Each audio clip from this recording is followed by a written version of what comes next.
Bem, meus irmãos, olá, tudo bem?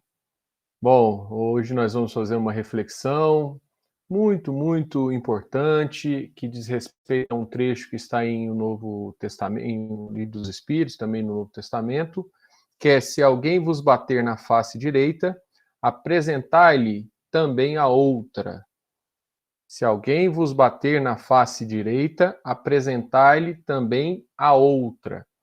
Então, é um trecho que está no Sermão do Monte, é uma fala muito emblemática do Cristo, porque é um momento em que ele, só para recordar, né, o Sermão do Monte é aquele momento em que Jesus, naquela figura toda que é poética, que está escrita, ele sobe ao monte e vai falar para a multidão a respeito, ou seja, as pessoas que estavam ali naquele momento empolgadas com o ensino do Cristo, que que ele tinha para oferecer de maneira mais sublime e profunda. Então, por isso que para muitos, de tudo que nós temos no Novo Testamento, nós estamos falando aí de aproximadamente 28 livros, de tudo que nós temos desses 28 livros, quando a gente tira só a essência que está em Mateus, está falado em Lucas, do Novo Testamento, do Sermão do Monte, nós vamos perceber que ali é a essência do Evangelho, ou seja, é o conteúdo espiritual mais profundo que nós temos. E ele começa, Jesus, didaticamente, dizendo, vamos dizer assim, o que ele tem para oferecer. Né? Ele começa, então, dizendo o quê? Das bem-aventuranças, ou seja, vai dizer quem é feliz, quem tem toda a felicidade, quem tem condição de adquirir essa felicidade, e vai dizer já coisas de alguém que ouve isso atentamente, de alguma forma causa algum impacto, né? Porque ele vai dizer feliz o que sofre, feliz o pobre de espírito, feliz o injustiçado. Então, felizes os que são perseguidos por causa da justiça. Então, são realmente situações ou condições espirituais em que a gente muitas vezes se vê no mundo de hoje, mesmo 2000 anos depois, a gente se vê como alguém, muitas das vezes, fracassado, alguém que não tem uma vida bem sucedida. Né? E isso já causa um impacto, mas obviamente traz uma consolação, né? Porque Jesus vai proclamar, então, como que a gente acessa, vamos dizer assim, essa riqueza divina. Né? As bem-aventuranças, então, vêm retratar isso. Então, ele vem só anunciar. Na sequência, quando a gente pega o Evangelho de Mateus, principalmente, que é o evangelho mais didático que nós temos das lições do Cristo, e é o evangelho que nós temos realmente mais reflexões em torno desse conteúdo espiritual, basta ver nas reflexões de Emmanuel, né? O Emmanuel se concentra muito mais no Evangelho de Mateus do que em qualquer outro evangelho. Então, o trabalho hermenêutico, o trabalho de interpretação de Emmanuel pelas mãos do Chico, foi muito mais voltado ao Evangelho de Mateus, não é à toa por conta desse caráter, dessa organização que nós vemos no Evangelho de Mateus a respeito, principalmente, das lições morais que o Cristo vem trazer para nós. Então, na sequência, o Cristo, na hora que ele acaba as bem-aventuranças, no Evangelho de Mateus, no capítulo 5, ele começa, então, a explicar que tipo de comportamento que se espera de um cristão nos desafios da vida, na vivência. Então ele começa, vamos dizer assim, com situações que para nós, e a nossa reflexão de hoje, basta lembrar do título que a gente vê que é uma das lições, é uma das recomendações do Cristo. Ele começa, né, dizendo: olha, eu não estou aqui, eu não estou aqui para acabar com tudo que foi escrito, eu estou aqui para tentar perceber que eu estou dando um passo adiante. A revelação que eu venho trazer, vamos dizer assim, a gente pode traduzir dessa forma, a revelação que o Cristo trouxe é um passo adiante em relação ao que o Moisés tinha explicado na primeira revelação, ou seja, no que eles tinham até então como livro sagrado.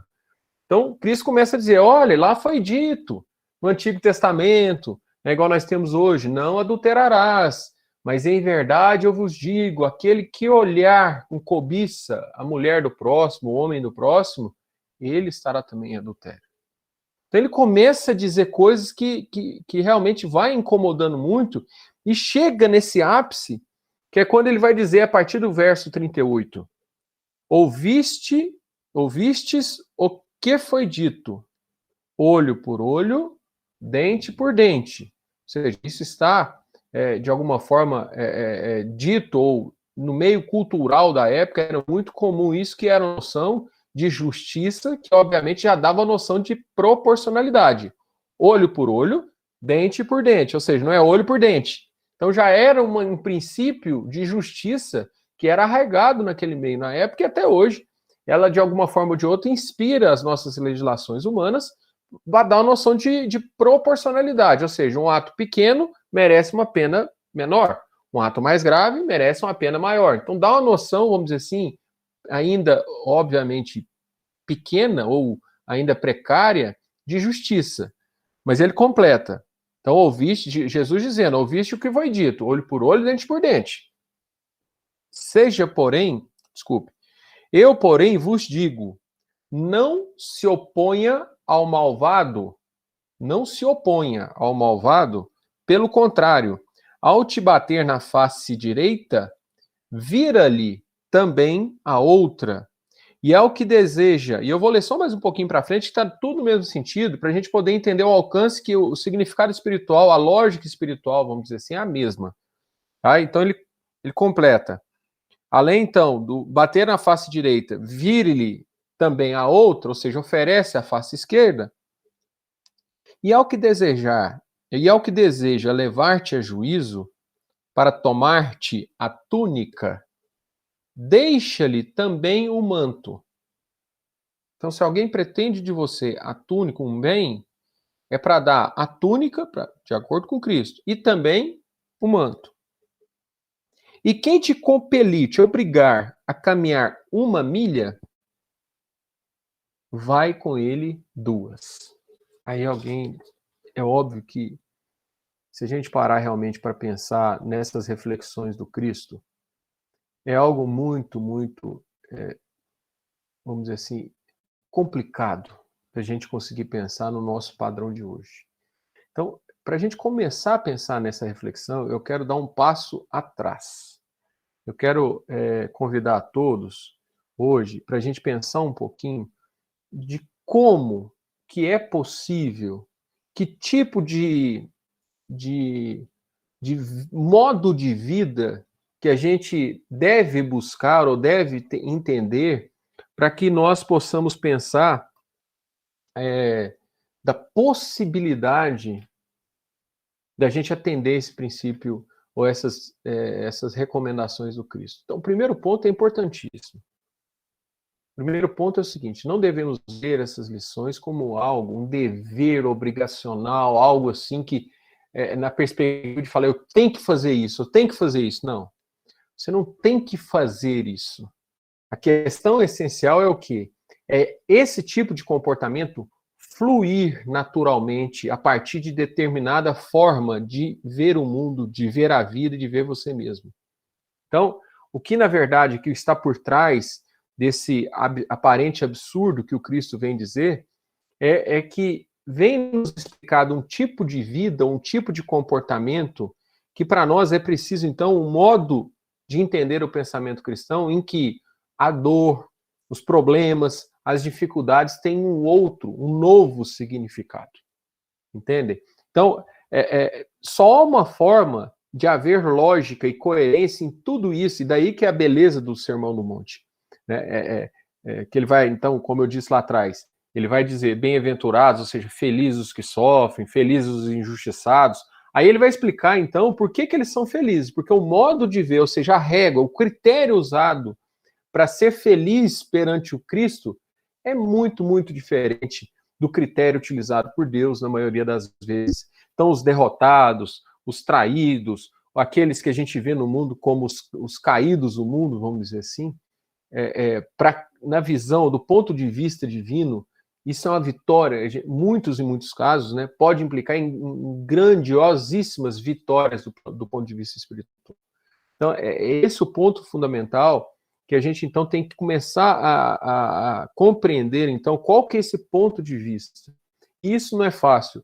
Eu, nesses tempos, eu estou relendo o livro maravilhoso que é o Brasil, Coração do Mundo, Pátria do Evangelho. Toda vez que eu me vejo, de alguma forma, triste ou entristecido diante do contexto político, social que a gente está vivendo, ou seja, eu tenho alguma inquietação minha relacionada às autoridades públicas, Aí eu tento me consolar e graças a Deus venho tendo êxito a partir dessas obras maravilhosas que nós temos e quando se trata desse assunto especificamente, dos rumos que o Brasil vai tomar, do ponto de vista material, aí eu volto na obra de novo, Brasil, Coração do Mundo, é sempre consolador para mim ver, perceber ali, vamos dizer assim, o ascendente espiritual da trajetória do nosso país enquanto nação, enquanto coletividade mesmo.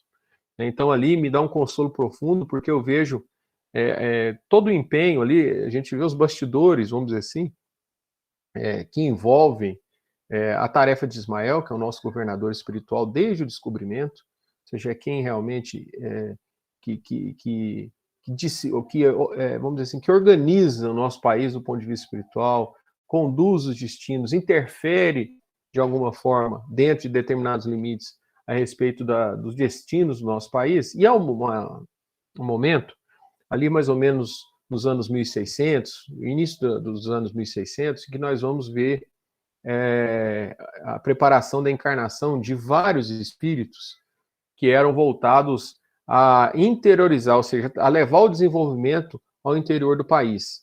E o motivo que levaria essas pessoas, esses espíritos, para poderem ir ao interior do país, do Brasil, e realmente, né, ter essa coragem, essa vontade de fazer algo tão trabalhoso, né? Imagina o Brasil em 1600 aqui, né, que era tudo praticamente tomado por matas fechadas e tudo. E aí há uma reunião, vamos dizer assim, uma assembleia, com esses espíritos abnegados que iam ser os diretores dessas tarefas. E entre eles, um deles era o Fernão Dias. Fernão Dias é uma figura conhecida na nossa história do Brasil, que foi responsável, um dos pioneiros nessa tarefa grandiosíssima de realmente ir em busca de abrir estradas, fundar cidades, e tudo em nome do quê? No nome do ouro. E aí é o próprio Fernão Dias, antes de encarnar lá no plano espiritual, que vira para Ismael, que maravilha, estamos muito felizes, né, de participar dessa empreita e tudo, mas deixa eu te falar um negócio. Tudo isso que a gente vai fazer é movido por pedra preciosa. No caso dele, ele era um sonho de Fernão Dias, era esmeralda ainda. O ouro ainda não estava totalmente, vamos dizer assim, descoberto. É só, vamos dizer assim, a leva seguinte, depois de Fernão Dias, que vai realmente descobrir que, na verdade, essas estradas que ele abriu, esses caminhos que ele abriu e as vilas que ele fundou, na verdade, foram servir depois para a exploração do ouro, em Minas Gerais, em Goiás, enfim, Brasil afora. E aí, o Fernão Dias virou para o Ismael, não, tudo bem, mas assim, eu fico imaginando eu, encarnado, a vida inteira, pensando a vida inteira em ouro, e pensando a vida inteira, desculpa, em pedra preciosa, esmeralda, etc. E pelo amor de Deus, eu caí, né? Aqui nós temos os pensamentos mais puros, a gente sabe que o que está por trás desse projeto maravilhoso. A água mais pura, diz ele, aí é a frase que eu vou usar aqui para a gente poder refletir. A água mais pura aqui de cima, quando ela encosta na terra, ela se torna barro. Então, isso aí, como diz o outro, vai dar ruim, né? Não vai dar certo isso aí, Ismael. Aí, o Ismael falou, não, meu filho, fique tranquilo. Até tem uma frase bonita aqui no livro. Ele vai dizer, olha, é neste vasto campo experimental que devemos aprender a ciência do bem e aliá-la à sua divina prática. Nos nevoeiros da carne, todas as trevas serão desfeitas pelos nossos próprios esforços individuais. Dentro delas, o nosso espírito andará esquecido do seu passado obscuro para que todas as nossas iniciativas se valorizem. Precisamos entender essas brandas disposições das leis divinas para que o determinismo do amor e da fraternidade constitua a lei de existência de todas as coisas e todos os seres. Não tema, Fernão Dias. Não tema, que isso faz parte da sua experiência. Você está resgatando aqui, você está ajudando, do ponto de vista coletivo, essa nação a se desenvolver dentro de um planejamento divino. E essas experiências, obviamente, que você vai estar envolvido em conflitos profundos, você vai estar imbuído, às vezes, de propósitos unicamente materialistas, mas aqui nós sabemos bem que o propósito que está por trás disso é espiritual. E as suas quedas que podem acontecer, de fato aconteceram, elas vão ser um processo natural seu de progresso. Então você aproveite então a oportunidade da experiência e você vai ver então que aquilo lá não vai calar mais fundo no seu coração no futuro. Aquilo lá vai ter um novo significado. A partir então das experiências da vida é que a gente vai purificar. Então, o desânimo de Fernão Dias quanto à sua encarnação, a gente pode ver no dia de hoje quando a gente lê um texto desse. Quando a gente vê uma visão dessa, em que, se a gente parar para pensar, o dar a outra face, então, vejam, vamos pensar só na figura, então, do bater, você levar uma agressão, um tapa na cara, um tapa na sua face. Jesus não está mandando você sair correndo, Jesus não está mandando, obviamente, você dar outro tapa de volta, porque é a nossa vontade. Então, do ponto de vista que ainda prevalece em nós, toda vez que somos agredidos, nós temos ou um comportamento de reagir à agressão de um modo também agressivo, né? Seja com palavras, seja com agressão, seja com agressão física, seja o que for, ou, de alguma forma, se afasta da pessoa. Né? Hoje em dia é fácil, né? Hoje em dia a gente tem muitos amigos, então, nas nossas redes sociais, a gente vai lá e bloqueia, né? Bloqueia no WhatsApp, exclui lá do Facebook, etc. E tá tudo certo, você sai correndo. Olha só o que Jesus diz. Que a prova, então, no final das contas, do perdão, a evidência concreta, aquilo que vai se exteriorizar de oferecer a outra face, ela só tem sentido no âmbito, no âmago de alguém que realmente está convencido de vários aspectos interiores. Ou seja, a sua hierarquia que você tem de valores dentro de você está muito clara que você já obedece uma disposição interna de, primeiro lugar, buscar o reino de Deus e a sua justiça. Vocês lembram que Jesus fala isso em outro texto? Nós estamos falando então do comportamento interno e anterior, para que esse externo de você perdoar, de você dar a outra face, de você dar a túnica, dar a capa além da túnica, se alguém te pedir a capa, você dá a túnica, da pessoa que te obriga a andar 1000, você andar 2000, tudo isso são exteriorizações de uma convicção interna que revela que você, antes de qualquer coisa, você realmente ama a Deus. Você, antes de qualquer coisa, você busca o reino de Deus. Ou seja, você busca essa felicidade prometida pelo Cristo. É a felicidade que Deus tem a oferecer para nós. Então não adianta, por mais que a gente fale, não, eu sou obediente a Deus. Deus para mim é todo poderoso. Deus para mim é um profundo amor. Deus para mim é maravilhoso. Você pode falar isso 100 vezes, você pode convencer multidões. Mas é a sua conduta que vai revelar a sua verdadeira hierarquia. É o seu modo de agir, são as suas escolhas no dia a dia, são os seus comportamentos no cotidiano que revelam o que realmente você está se importando. E a grande maioria de nós, a nossa grande briga, a nossa grande batalha, que está escrito no Evangelho segundo o Espiritismo, está escrito no Livro dos Espíritos, o grande problema nosso se chama orgulho e egoísmo. São filhos, então, de que tipo de hierarquia?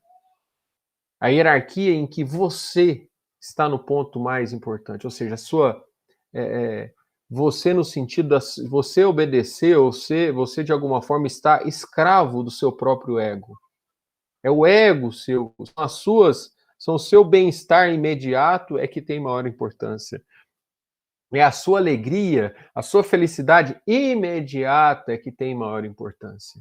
Então não há sentido algum para quem vê essas recomendações do Cristo, para quem lê isso, para quem realmente tenta levar a sério as bem-aventuranças, tentar perceber o alcance dessa promessa do Cristo a respeito do patrimônio divino. Então a gente só consegue enxergar isso, só veja o alcance dessas recomendações e dessas lições do Cristo, se a gente realmente perceber dentro de nós que nós temos, no fundo, esse conflito, essa batalha interna intensa. Intensa. Ela acontece a todo tempo. E repito, ela se revela querendo ou você não querendo, no nosso comportamento. Então, o que nós então precisamos de entender acima de tudo? O que nós precisamos de compreender? Nós precisamos prestar muita atenção no que você pensa, no que você fala e no que você faz.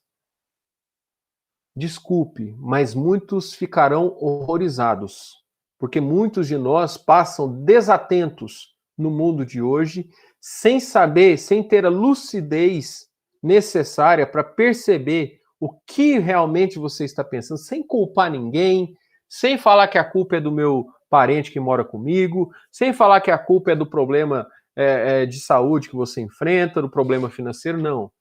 Só olhe, só preste atenção no que você está pensando. Preste atenção, escute você falando. Escute. Faça uma retrospectiva do dia de hoje. Tá? Se já está mais para o final do dia, se você está assistindo agora esse vídeo, já mais para o final do dia, faça uma retrospectiva de tudo que saiu da tua boca. Esqueça o que você ouviu nesse primeiro momento. Só o que você falou. Escute você falando. Perceba as suas ações do dia. Sabe? Então, a gente tendo um pouco de lucidez a respeito desse nosso caminhar, a gente se conhece mais a ponto de percebermos qual que é a hierarquia de valores que a gente tem na vida. Porque o Cristo vem dizer para nós, então, que a felicidade suprema, tudo aquilo que a gente busca, a realização espiritual, todas essas pessoas que nos antecederam, que a gente admira tanto, alguns santos da Igreja Católica, o Chico Xavier, um Divaldo Franco, que está encarnado até os dias de hoje. Então, tantos e tantos espíritos que por aqui passaram e por aqui estão.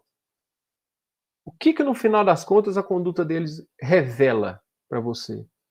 Vocês podem perceber que há um ponto comum quando você olha, quando você analisa a vida dessas pessoas. Eles colocaram acima de tudo o reino de Deus. A busca do reino de Deus. Eles acordaram todo dia de manhã, sabe fazendo o quê?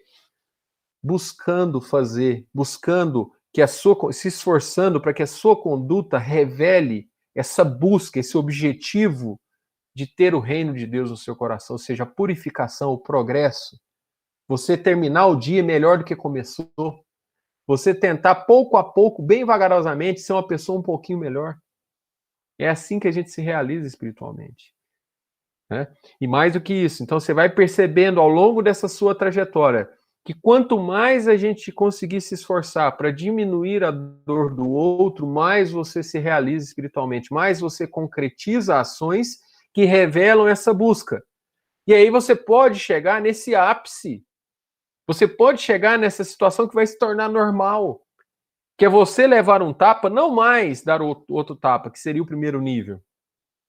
Não mais sair correndo, que seria um segundo nível, não tão grave quanto o primeiro, obviamente, mas faz parte da nossa trajetória. Ou seja, busca se afastar das pessoas que nos ofendem. Busca se afastar de qualquer pessoa que, de alguma forma, nos desagrada. Aí temos, tipo, uma seleção. Na verdade, a nossa vida, na maior parte delas, tirando os parentescos corporais, de sangue, o resto a gente vai selecionando, né? Na verdade, é assim que a gente... né, quase todos nós fazemos. A gente vai tendo os critérios das pessoas que estão perto de nós. Então, a gente está, na maioria das vezes, cercado apenas de pessoas que a gente gosta, que a gente quer perto, etc., que pensam como você, que agem como você, ou semelhante a você. Né? Então, ou seja, esse modo de conduta de pessoas que nos cercam. Só que aí Deus, na sua infinita sabedoria e na suprema inteligência, o que ele faz? Coloca, insere pessoas que se aproximam de nós por laços que não temos como escapar, seja, repito, pelos laços sanguíneos, seja as pessoas do nosso trabalho, das nossas obrigações que nós assumimos na vida, né, que a gente não pode se afastar por uma questão de necessidade de sobrevivência. Outros tantos na casa espírita, que vê que ali na casa espírita tem um ambiente que você precisa como alimento espiritual, como forma de se restabelecer, mas ali tem pessoas que você não suporta. Então, é ali são nessas experiências, são nessas situações, são pessoas que realmente nos dão o tapa e que a gente tem a oportunidade de perceber o tanto que é vitorioso para nós. A gente conseguir não mais bater no primeiro nível, reagir com agressão. A gente vai perceber o tanto que é bom a gente não sair correndo, não se afastar dessas pessoas, não querer ela mais perto de você. E você, então, vai conseguir realmente, com todo o seu coração, vai fluir de dentro de você naturalmente, você oferecer a outra face. Você vai perceber, então, a realidade de tudo isso que o Cristo disse de uma maneira tão sublime, tão silenciosa, que as coisas fluem de uma maneira tão natural, vamos dizer assim, que você vai ter outra compreensão do mundo a partir, então, de quê, no final das contas? Como é que, então, a gente se convence de que nós temos que buscar primeiro essa justiça de Deus? A partir da nossa relação com o Pai, então. A partir dessa intimidade que a gente tem que criar com Deus. A partir desse dia a dia, de você poder realmente sentir Deus. Né? Lá no Livro dos Espíritos tem uma questão muito interessante, eu não me lembro agora o número, que ela diz mais ou menos assim, olha, de acordo com a evolução dos espíritos, você vem... lá tem uma pergunta anterior que fala mais ou menos assim, não, peraí, todos os espíritos percebem Deus, né? Então, mesmo o mais inferior deles, ele tem a capacidade de perceber Deus, a espiritualidade. Claro, claro. Então, os inferiores, o que é mais comum? Eles adivinham. Eles adivinham. Então, quanto mais você vai evoluindo, você passa a sentir. E está lá escrito, olha, e os espíritos puros? Os espíritos puros compreendem Deus. Já pensaram? Compreende Deus. O entende perfeitamente. O ver Deus perfeitamente. Chega a ver.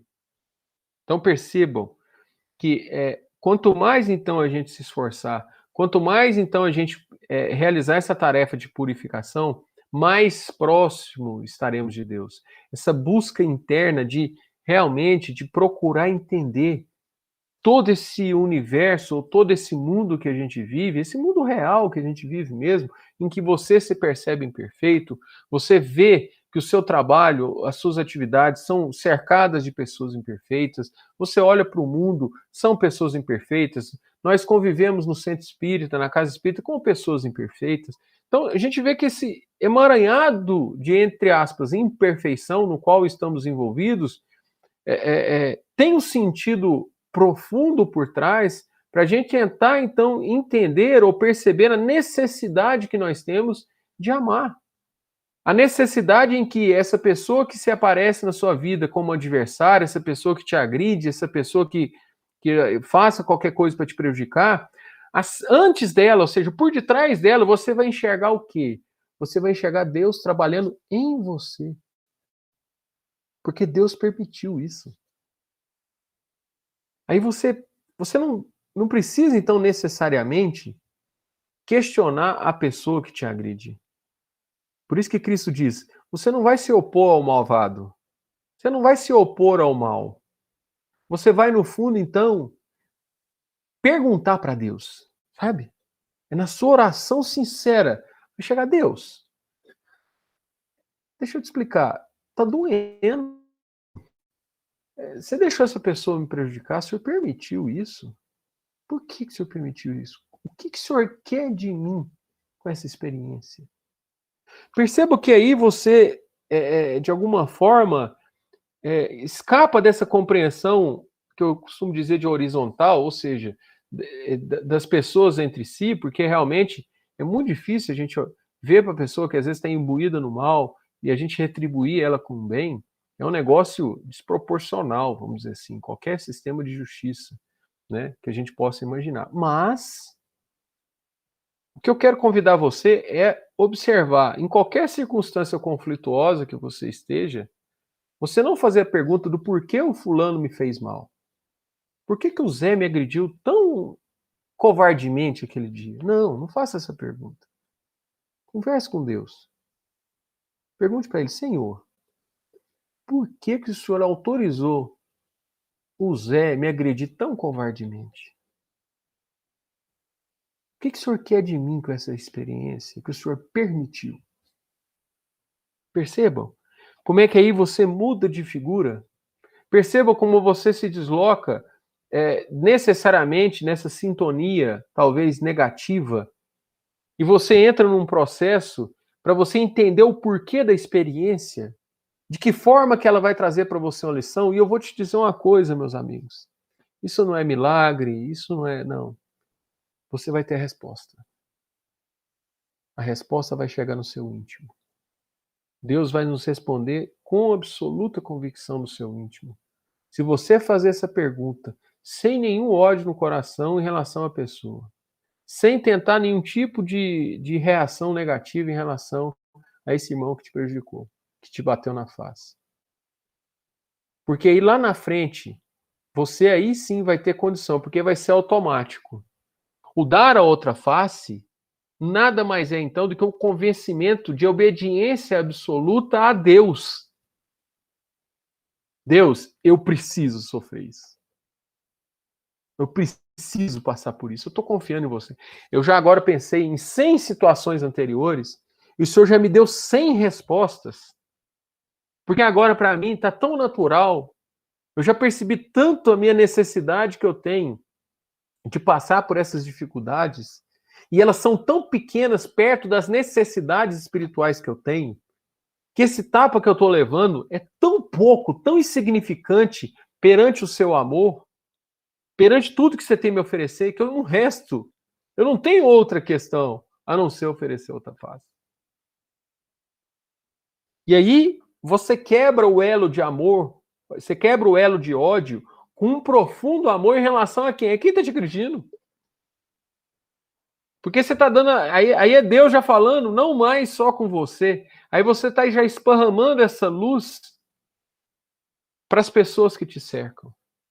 Você está, então, entendendo que você não vai mais temer como Fernão Dias, que se imaginou a água mais pura para descer à terra e mistura no barro. Não.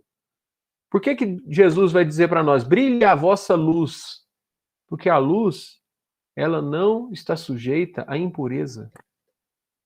A luz, se ela mergulhar na escuridão, ela não fica escura. Ela ilumina. Pode ser uma velhinha no meio de um galpão enorme, escuro. Ela vai estar lá. Sempre com a luz, nós não temos erro. Por isso que ela, não, vós sois água. Não, vós sois... Desculpe, brilhe a vossa luz. Então, Deus, Jesus não falou para nós que nós somos água, porque a água se mistura. Ele vai dizer a água da fé viva em outro contexto para em relação à nossa sede. Mas vai dizer para nós, brilhe a vossa luz. Ou seja, meus amigos, a gente tem sempre a oportunidade, em qualquer situação, de experimentar essas experiências da vida, de um significado em que você vai perceber Deus falando contigo a todo instante. Aí você vai ver sentido em você, então, dar a outra face, em você andar mais 1000 passos, em você entregar a túnica. Porque você vai ver o significado dessas experiências como necessidade espiritual, até a gente chegar nesse ponto. Então não vamos precisar, vamos dizer assim, não se atemorize, meus amigos, a respeito desse tipo de recomendação do Cristo. Nós vamos chegar lá, todos nós. Basta que a gente, então, ressignifique. Baste que a gente, então, modifique a nossa hierarquia interior através das longas lutas, das longas experiências, como Fernão Dias, como tantos outros como nós, que nós temos essa briga do ego, dessa briga interna da hierarquia dos nossos valores mais importantes, para a gente realmente resplandecer, para a gente realmente provar por condutas que nós estamos realmente buscando o reino dos céus antes de qualquer coisa, em primeiro lugar. Então, é a partir dessas condutas. Então, com isso, meus amigos, eu quero recomendar a todos essa leitura maravilhosa, a leitura do capítulo 12 de O Evangelho segundo o Espiritismo, que é o capítulo que trata do amar os vossos inimigos. Quero recomendar a todos essas reflexões para a gente conseguir de alguma forma, compreender cada vez mais a necessidade ou a realidade profunda que nós temos aqui por trás dessas lições do Cristo, mesmo nessas lições mais delicadas que diz respeito ao que nós falamos hoje aqui, sobre ao te bater na face direita, oferecer também a outra face. Tá certo? Então que Jesus continue nos abençoar o caminho. Eu desejo a todos aí um grande dia, uma grande noite e fiquem com Deus. Muito obrigado.